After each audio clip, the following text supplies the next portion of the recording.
ባሌ ጋር ስንኖር እሱ አንቺ ማለት እህቴም ጓደኛዬም ሚስቴም ነሽ ስለሚለኝ እኔም እንደዛው እና በመናወራ ሰዓት አሁን የማማክርሽ እንደ ሚስት ሳይሆን እንደ እህትነት ምክር ነው ብሎ ይነግረኝና እኔም እንደ ወንድምነት ለችግርህ እንዲህ አድርግ ብዬ እንዴት ላድርግ ብዬ አማክረዋለሁ። አሁን ደግሞ እንደ ሚስቴ ይህን ላውራሽ ብሎ ያወራኛል። እኔም እንደዛው የወንድም ምክር ስፈልግ እሱን ሄጄ እንደ ወንድም ምከረኝ እለዋለሁ። እንደ ጓደኛም ስፈልግ እንደዛው። በመቀጠልም እንደ ባሌም እጠይቀዋለሁ እና ይህ እህቴ ወንድሜ የምንለው ነገር ከስጋ እህትና ወንድም ጋር ይመሳሰልብናል እና ሐራም ይሆንብናልን? ጀዛከላህ ኸይረል ጀዛ ይላል። ይሄ በዚህ መልክ መጠራራታችሁ ክልክል አይደለም።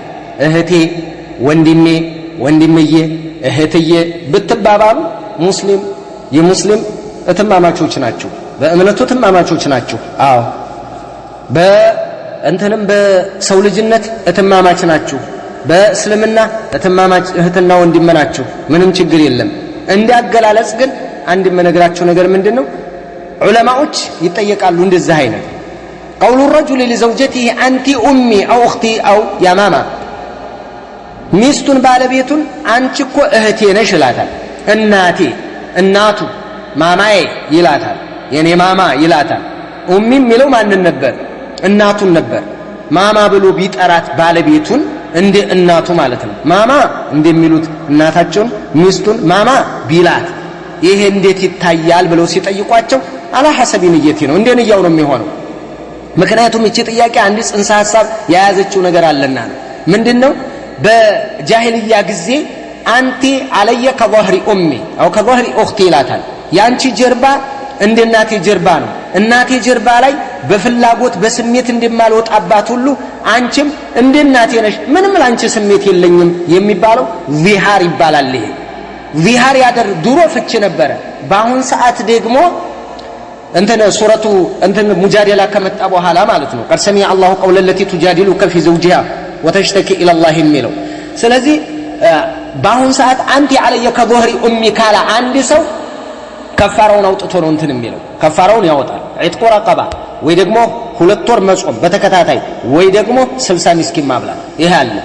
ዚሃር ሊሆንብን ይችላል ነው አሁን የእህታችን ስጋት። ምናልባት ወደዚህ ሊሄድ ይችላል። ላ እንደንያው ነው። እናንተ ደግሞ ይሄን እየተባባላችሁ ያላችሁት ከፍቅር አንፃር፣ ከመከባበር አንፃር፣ ከመግባባት አንፃር፣ ከእርስ በርስ ከመቀራረብ አንፃር ነው እንጂ በቁጣ የተነገረ በፍች መልክ የመጣ አንቺን ሌላ አይነት ነገር ውስጥ ለማስገባት የመጣ አይደለም። ስለዚህ ምን ብለዋል አህሉል ዒልም? ኢንነማል አዕማሉ ቢንኒያት ወኢንነማ ሊኩሊ እምሪእ ማ ነዋ ሙተፈቁን ዐለይህ። እንደንያው ነው። ንያ ዚሃር እያደረካት ነው ወይስ የአክብሮት ነው? የአክብሮት ከሆነ የአክብሮት ነው፣ ችግር የለም ነው የሚሉት።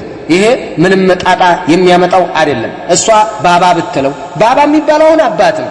ምናልባት ይባላል ወይ ሌላ አባትም ባባ እንደሚባል ባባም ባባ የምትላል አሉ ባባ የሚሉ አሉ። እሱም ማማ የሚላት አለ። እናቴ የሚላት አለ። የኔ እናት አንቺ እኮ የእናቴ ምትክ የሚላል እናቴ የኔ እናት ብሎ የሚጠራ አለ። ይችላል قال ابن قدامة رحمه الله تعالى في المغني من يلالو وإن قال أنت علي كأمي أو مثل أمي ونوى به الظهار فهو ظهار نيتو كونه ظهار ነው። ስለዚህ ምን አለበት? ከፋራው ጥቶ ነው። አለበለዚያ አዲጋ ነው። ይሄን ካልነየተ አለ في قول عامة العلماء ብለዋል። وإن وبه الكرامة والتوقير አክብሮት የሷን ታላቅነት የሷን እሱ ዘንድ ያላትን ሞገስ ለመግለጽ ከሆነ فليس بظهار.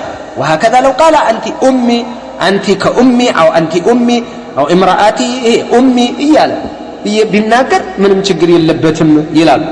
ለዚህ ዳኢማዎችም ይሄንኑ ተጠይቀዋል። እንዴት ነው አሏቸው። እንዴት ነው እኔ ወንድሜ ለሚስቱ ምን አላት? انا اخوك انت اختي አላት። فما الحكم አሏቸው። فاجاب اذا قال الزوج لزوجتي انا اخوك እኔ ወንድምሽ ነኝ አንቺ እህቴ ነሽ ቢላል አው አንተ ኡሚ ወይ እናቴ ወይ እንደ እናቴ ወይ እናቴ ወይ እንደ እናቴ አው አንተ ሚኒ ከኡሚ አንቺ ለኔ እንደ እናቴ ነሽ አው አንተ ከኡኽቲ ወይ እህቴን ቁርጥ አንቺ በቃ ለኔ እኮ እህቴ ማለሽ ነው አላት فإن أراد بذلك أن ما ذكر في الكرامة أو الصلة أو البر أو الاحترام لا أكبروت لما جلس يسوان تلاك أن لما نصبرك فلقوا كونه تجر يلم ظهر أيهون بتهم بلو بزي ملك مل سؤال فتودع موج ابن عثيمين انداو يا برتات توتال تجر يلم من ميلوت وقرسوا إلى الشيخ ابن عثيمين رحمه الله هل يجوز للرجل أن يقول لزوجتي أو أختي اهتي مالتي تشلال لندي مستون بقصد المحبة فقط لا فكر بتشا أواجه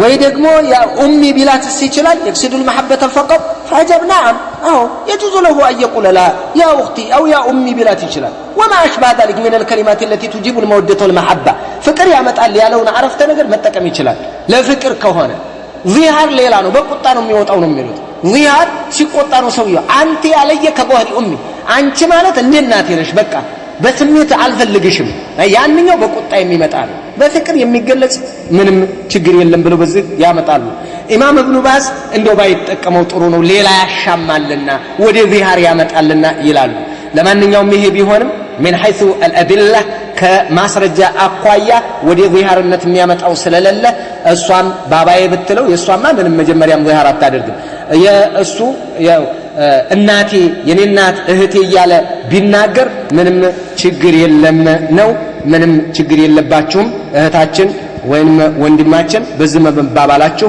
ምንም አይነት የዚሃር ሁክም እናንተ ላይ አያርፍም ትችላላችሁ ማለት ነው والله اعلم